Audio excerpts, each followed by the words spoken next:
में रहम न लाई। रहीम को पुकारते हैं लेकिन दिल में थोड़ा सा भी दया नहीं। कबीर साहब मुसलमानों से कहा, तोड़ कर फेंक दे तस्वीर, किताबें डाल पानी में, मुताले जो किया कुछ है उसे दिल से भुलाता जा। ऐ मौलवी, जैसे हम लोगों में हिंदू में सुमरनी माला होता है, संत लोग उसको फेरते हैं, वैसे मुसलमान में पत्थर का होता है कंठी, उसको तस्वीर कहते हैं, वो भी फेरता है। एक दिन मेरा कार्यक्रम नरकटियागंज कबीर आश्रम, धर्म स्वरूप साहब के शिष्य है अमर स्वरूप, उसी के मठ पर मैं गया। उसी जगह गोकुला स्टेशन है और मथुरा में मठ है। तो सवेर में जब गए स्टेशन गाड़ी पकड़ने, तो एक युवती महिला मुसलमानिन को देखे, सवेर में वो घूम रही थी और तस्वीर फेर रही थी माला। साहब कबीर कहे मुसलमानों से, तोड़ कर फेंक दे तस्वीर, कि तस्वीर को तोड़ के फेंक दे और कुरान को पानी में डाल दे। क्यों? तुम्हारे दिल में दया नहीं है एक पैसा। तोड़ कर फेंक दे तस्वीर, किताबें डाल पानी में, मुताले जो किया कुछ है आज तक, जो भी गलती उसे दिल से भुलाता जा। तुझे है शौक मिलने का तो हरदम लौ लगाता है। कहा, न रख रोजा न मर भूखा, न जा मस्जिद न कर सिजदा, जन जा मस्जिद न कर सिजदा, बजू का तोड़ कर कूजा, बजू का तोड़ कर कूजा, शराबे शौक पीता जा। न हो मुल्ला न बन ब्राह्मण, दुई की तर्क का झगड़ा, दुई की तर्क का झगड़ा। हुक्म ना माँ कलंदर का, हुक्म ना माँ कलंदर का, अनहलक तू सुनाता जा। सारे लोग श्रद्धा में, अंध श्रद्धा में पढ़कर भगवान के खोज में क्या नहीं किया, क्या गलती नहीं किया। हिंदू भी, साहब कबीर कहते हैं, हिंदू के दया मेहर तुर्कन के, दोनों घट से त्यागी, वह हलाल वह झटका मारे, आग दोनों घर लागी, हो संतो दोनों जने रहिया बिगाड़ी। हिंद मुसलमान उसी बकरी के बच्चा को चित करके पटक देता है और नीचे से गर्दन हलाल कर देता है, और हिंदू काली दुर्गा के सामने ऊपर से तलवार मारता है। अंतर क्या है? हिंदू ऊपर से और मुसलमान नीचे से। हत्यारा तो दोनों, चंडाल तो दोनों है, कसाई तो दोनों है। बंधुओं, आज हिंदू श्रद्धा में पढ़कर पानी की पूजा कर रहा है।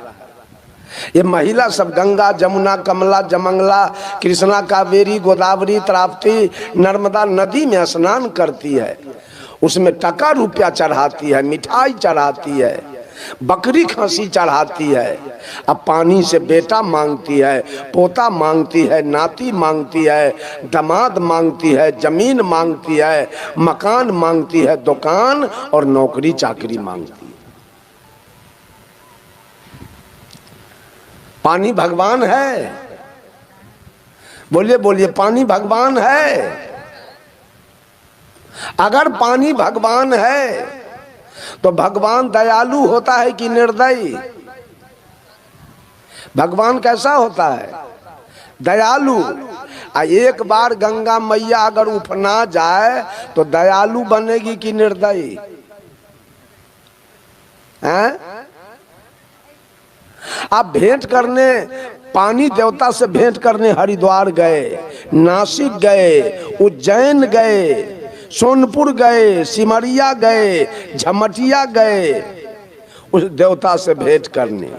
अब बाढ़ में वो देवता आके घर में ढुका दिया, तो भाग क्यों गए? नाती पोता लेके, बकरी पठरू लेके, गाय भैंसी लेके, हरिया बर्तन लेके भाग क्यों गए? जब भगवान घर में आया, किराया बचा दिया आपका, तो कहना चाहिए ना कि आए हैं तो 2-4-6 महीना रहिए और शाम सवेरे आपका हम आरती पूजा करेंगे। भाग गए देवता को छोड़कर। जो घर में आया भेंट करने कि सब नाती पोता के लेके भाग गया। बंधुओं, पानी कभी हमारा भगवान हो नहीं सकता है। पानी जड़ प्रकृति है और मैं चेतन जीवात्मा। प्रकृति में गुण होता है और पुरुष में ज्ञान होता है। प्रकृति ना अपने को जानती है न दूसरे को जानती है, अब पुरुष अपने को भी जानता है और दूसरे को भी जानता है। ये शरीर प्रकृति है, न अपने को जान रही है शरीर और न दूसरे को। आई बोल जो रहा है आत्मा, ये पुरुष है, ये अपने को भी जानता है, अपने को भी जानता है कि मैं कौन हूं और आपको भी जानता है कि ये कौन है। प्रकृति में गुण है, पानी में गुण है, प्यास लगा है तो पी लीजिए, प्यास मिट जाए। पानी में गुण है, खेत में पटा दीजिए, उपजा बढ़ जाएगा। पानी में गुण है, स्नान कर लीजिए, देह शीतल हो जाएगा। पानी में गुण है, कपड़ा धो लीजिए, कपड़ा चमक जाएगा, साफ हो जाएगा। पानी में गुण है, बिजली तैयार कर लीजिए, घर में पंखा चलाइए, हीटर चलाइए, बॉल जलाइए, काम कीजिए। लेकिन पानी में ज्ञान नहीं है। जिस पानी का आपने पूजा किया है उसी पानी में एक दिन दामाद डूब के मर जाएगा, उसी पानी में नाती डूब के मरेगा, उसी पानी में बेटा डूब के मर जाएगा और उसी पानी में पोता डूब के मर जाएगा, उसी पानी में धान डूब के गल जाएगा, उसी पानी में दस्तावेज और खतियान डूब के गल जाएगा और उसी पानी में लाख रुपया डूब के गल जाएगा। तब सारा मिर्गी भगवान वाला आपका उतर जाएगा, ठीक हो जाएगा। पानी कैसा भगवान होता है वो सब हिसाब किताब आपका लग जाएगा। बंधुओं, पानी में ज्ञान नहीं है, पानी में ध्यान नहीं है, पानी में बुद्धि नहीं है, पानी में विवेक नहीं है, पानी में दया नहीं है, पानी में क्षमा नहीं है कि वो पानी आप पर दया कर देगा। उसमें ज्ञान नहीं है कि सोचेगा कि इस बच्चा के पिताजी हमारा पूजा किया है, इसकी माँ हमको खसी चढ़ाई है, इसके बेटा को हम बचा लेते हैं। बचा लेगा कि डुबा देगा? बंधुओं, वहां पूजने से, पानी की पूजा करने से दुख बढ़ेगा, सुख कभी बढ़ नहीं सकता। दुख बढ़ेगा दिन पर दिन। क्यों? जिस पानी का आपने पूजा किया, अज्ञान वहां है नहीं, अब उसी पानी में छठ में आपका पोता डूब के मर गया, तो मोह हो जाएगा कि जिस पानी का मैंने पूजा किया अब वो पानी मेरे पोता को डुबाया, तो मैं जिंदा रह के क्या करूंगा? सुख मिला कि दुख? ऐ प्रकृति के पूजा करने वाले, जड़ प्रकृति के पूजा करने वाले, जितना दिन पूजते रहोगे और उतना दिन दुख काटते रहोगे, सुख कभी नहीं मिलेगा। क्योंकि प्रकृति में ज्ञान है नहीं कि आपको सुख दे देगा, आप सुखी हो जाएंगे। ज्ञान तो संत महात्मा में है।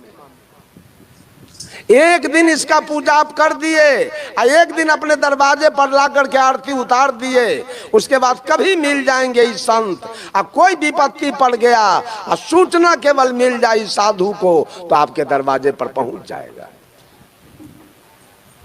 पैसे की भी जरूरी हो तो देगा। हमारा एक साथी था कबीरपंथी, वो घर बना रहा था पक्का के। हमको कहा साहब कहीं से हमको कुछ रुपया का इंतजाम करवाइए। रंजीत साहब वहां गए हैं, हाया घाट, ठक्को जादव है, 3 गो चिमनी उसका चल रहा है। उससे हम 2 रुपये सैकड़ा पर 5 लाख रुपया उसको दिवा दिए, घर बना लिया। कहा साहब आप ही से उद्घाटन कराएंगे। हम ये कोनो हर्जा नहीं। लेकिन उसके माँ को, इसके पत्नी को गांव के लोग इतना उल्टा समझा दिया कि बाभन से उद्घाटन कराओ, नया घर में ढोलक झाल नहीं बजता है। वो चुपचाप बाभन से उद्घाटन करा लिया, कोनो हर्जा नहीं। हमको फोन किया साहब तो भारी गलती हो गई। क्या हुआ? तो हमारी पत्नी और हमारी माँ ब्राह्मण से घर का उद्घाटन करवा दिया। हम कि ठीक है, कोई हर्जा नहीं। कुछ दिन के बाद एक पागल औरत घर बनाया, गांव के लोग भीतर भीतर जलने लगे और एक पागल लड़की से इस पर रेप का मुकदमा करवा दिया। रेप का मुकदमा करवाया तो ये गया जेल। हमको मालूम हुआ तो मैं जेल में गया इससे भेंट करने। 2-4 किलो सेव बेदाना ले लिए और गए भेंट करने।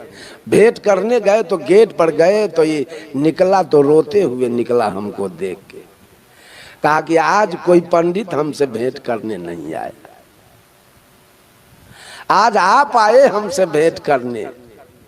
अब माँ हमारी और पत्नी क्या किया, ब्राह्मण से उद्घाटन करवा लिया, आपसे नहीं करवाया। हम उसको कहे कितना रुपया लगेगा तुमको छूटने में, उतना रुपया मैं दूंगा। बंधुओं, आज किसकी पूजा हो रही है? कौन हमारा मालिक बन रहा है? कहां से हमारा कल्याण हो जाएगा? पानी की चीज है, पानी खेत में पटा के उपजा करने की चीज है, पानी से स्नान करने की चीज है, पानी से कपड़ा साफ करने की चीज है, पानी से भोजन बनाने की चीज है, पानी से बिजली तैयार करने की चीज है। पानी गोर लागने की चीज नहीं और पानी पूजा करने की चीज नहीं। आज लोग पानी की पूजा कर रहा है, सुख पाने के लिए, शांति पाने के लिए। बहुत सारे लोग आग की पूजा करते हैं। आग में इतना महंगा घी, हवन, अरवा चावल, जौ, तिल, नारियल, जटामसी, गुगुल, अगरबत्ती, क्या क्या जलाते हैं उस आग में। आग हमारा मालिक है, आग भगवान है। तो आग भगवान है तो वो लुत्ती लेकर छप्पर पर रख लीजिएगा, सारा मिर्गी उतार देगा भगवान आपका। आना तो वो लुत्ती लेकर ट्रंक में रख लीजिएगा और एगो लुत्ती जेबी में रख लीजिएगा, तो भगवान है उतार पर दया करेगा। ये संत लोग तो दया करते हैं लोगों पर, लेकिन आग क्या दया करेगा आपके ऊपर? और दूसरी बात, हम लोग भी जन्म लिए थे। प्रकृति, पूरे सृष्टि के अंदर जितने भी जीव जंतु जन्म लेते हैं, नादान अवस्था में, अबोध अवस्था में, शिशु अवस्था में, जब उसको भोजन करने का ज्ञान नहीं है तो प्रकृति उसके लिए भोजन का व्यवस्था किया है। हम लोगों को भी प्रकृति माँ के स्तन में दूध दिया था पीने के लिए, पिए। उसी प्रकार से सारे जीव जंतु के लिए प्रकृति ने आहार भेजा। तो दूध किसके लिए है? गाय के यहाँ दूध किसके लिए? उसके बच्चा के लिए। अब भैंस के यहाँ दूध उसके बच्चा के लिए।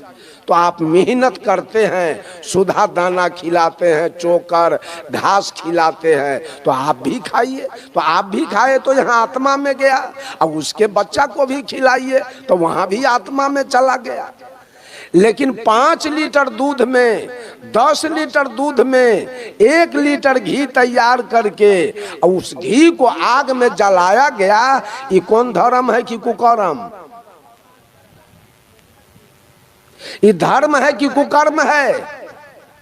और आग में से कौन गैस निकलता है? ऑक्सीजन। वो भी फायदा के लिए नहीं।